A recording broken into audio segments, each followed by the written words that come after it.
The crown wasn't rattled by a protest, a speech, or a tell-all memoir. It was rattled by a single question whispered like a match near dry leaves. What if the official story was never the whole story? And the moment that question exploded online, the palace walls didn't just shake, they echoed. Because this wasn't just gossip. This was family turning on family, titles clashing with blood, and a mother going to legal war over her child's name being dragged into a storm he never asked to be born into. It started with a live stream that landed like a thunderclap. Calm voice, steady tone, but words sharp enough to slice through years of carefully polished royal imagery. For nearly an hour, allegations were laid out piece by piece, not shouted, not ranted, but delivered with the chilling confidence of someone who believed he was exposing something the world deserved to question. Viewers didn't just watch, they froze. Comments flooded in so fast, they blurred. Screenshots flew across social media like sparks off a fire. At the center of it all, a child, a birth, a timeline, and the suggestion, never quite shouted, but never hidden either, that the public version of events didn't line up as neatly as everyone had been told. Within hours, the internet had split into warring camps. Some called it reckless cruelty. Others called it brave truth-telling. But inside one California home, the reaction was reportedly volcanic. Legal teams mobilized at lightning speed. Letters flew. Demands were made. Retractions requested. Apologies insisted upon. And behind the scenes, fury wasn't just directed at the man who made the claims. It was aimed at the silence that followed from people who were supposed to be family.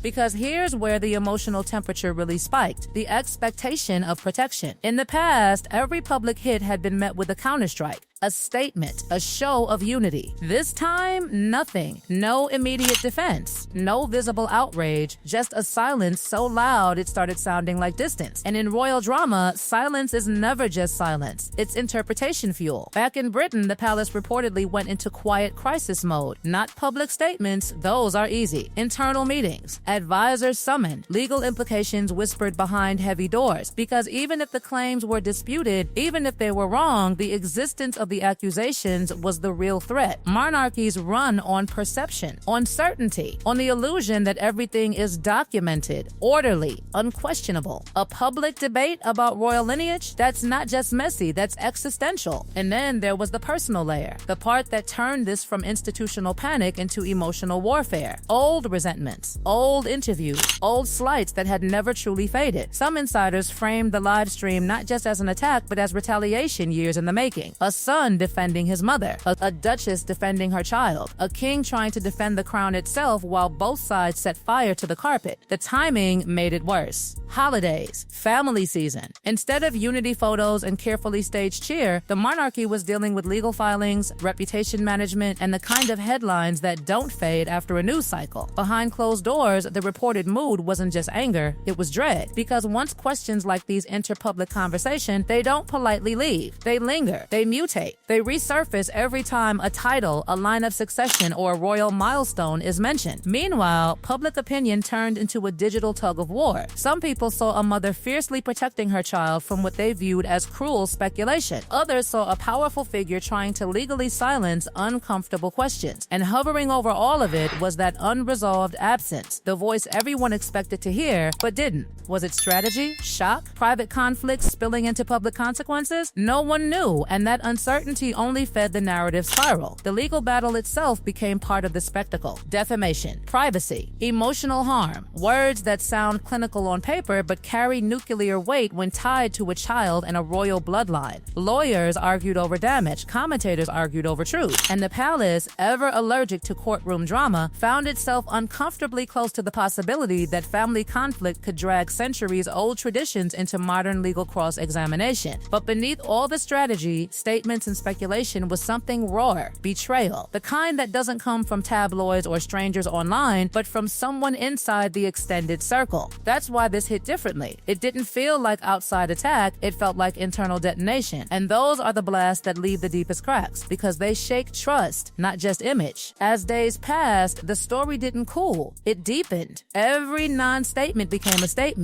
Every appearance, every absence, every carefully chosen word from sources was dissected like evidence silence in a courtroom of public opinion. And through it all, one truth remained painfully clear. Whatever the facts, whatever the outcome, a child's name had become a battlefield, and the adults were locked in a war no one could quietly walk away from. Because this was never just about dates on a calendar or wording in a press release, it was about legacy. Control. Who gets to define reality when history, royalty, and reputation collide? And once that fight goes public, there is no elegant reset button. And just when it felt like the storm couldn't swell any bigger, the narrative twisted from scandal into something far more dangerous for a monarchy, doubt that refused to stay in whispers. Because inside those gilded rooms where history is treated like sacred scripture, one fear began circulating like cold air under a locked door. What happens when the public starts asking for proof instead of pageantry? Courtiers aren't trained for viral suspicion. They're trained for ribbon cuttings, dignified grief, and the quiet burial of awkward truths beneath tradition. But this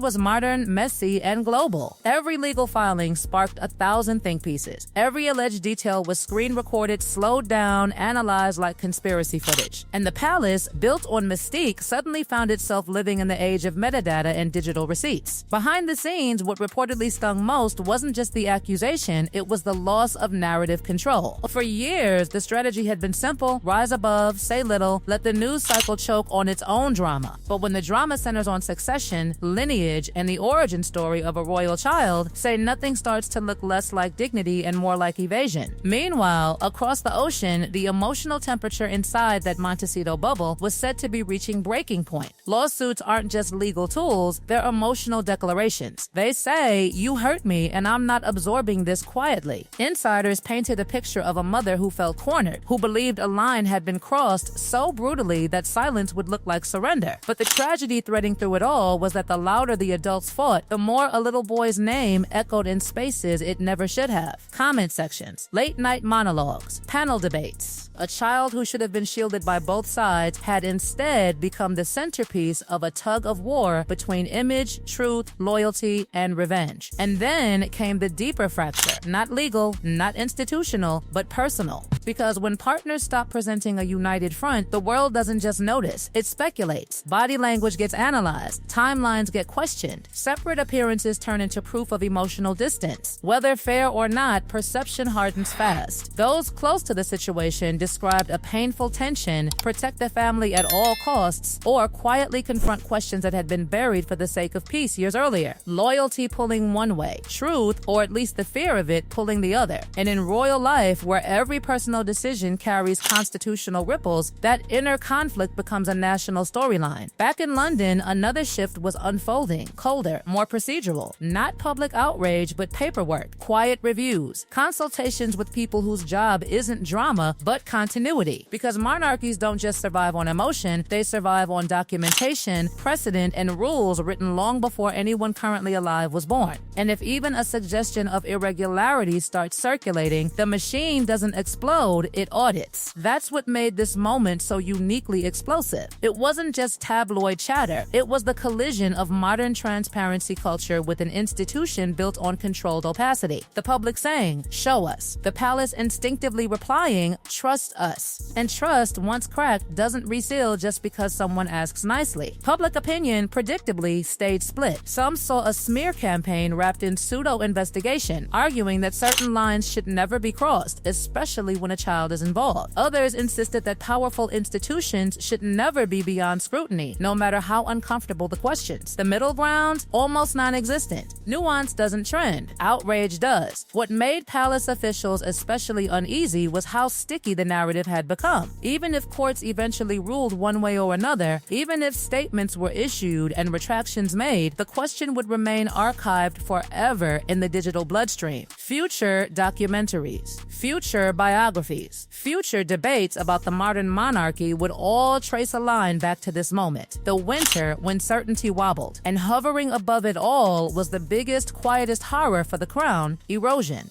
Not revolution, not abolition, just the slow drip of doubt that makes people look at a centuries-old system and think, maybe it's not as solid as we thought. Monarchies don't usually fall in explosions anymore. They fade when belief fades. For the individuals at the heart of it, though, this wasn't abstract theory. It was sleepless nights, fractured relationships, conversations behind closed doors that could never be quoted but would shape the rest of their lives. Love tangled with resentment, protection clashing with pride, the kind of emotional stalemate where every choice feels like betrayal of someone. And the cruelest part? There is no version of this story where everyone walks away whole. If the allegations are crushed, scars remain from how far it went. If questions linger, trust inside the family may never fully recover. If the institution doubles down on silence, it risks looking detached. If it opens the books, it risks setting a precedent that terrifies future generations of royals. Every path has a cost, so the world watches, refreshes feeds, waits for statements that may never come in the form people expect, because this was never just a viral moment. It was a stress test of a marriage, of a family, of an ancient institution trying to survive in an era where secrets age like milk, not wine. And at the center of the noise, the debates, the legal strategies, and the wounded pride stands a simple, heartbreaking truth. A child's existence became a symbol in a battle about legacy, power, and who gets to control the story of history while it's still being written.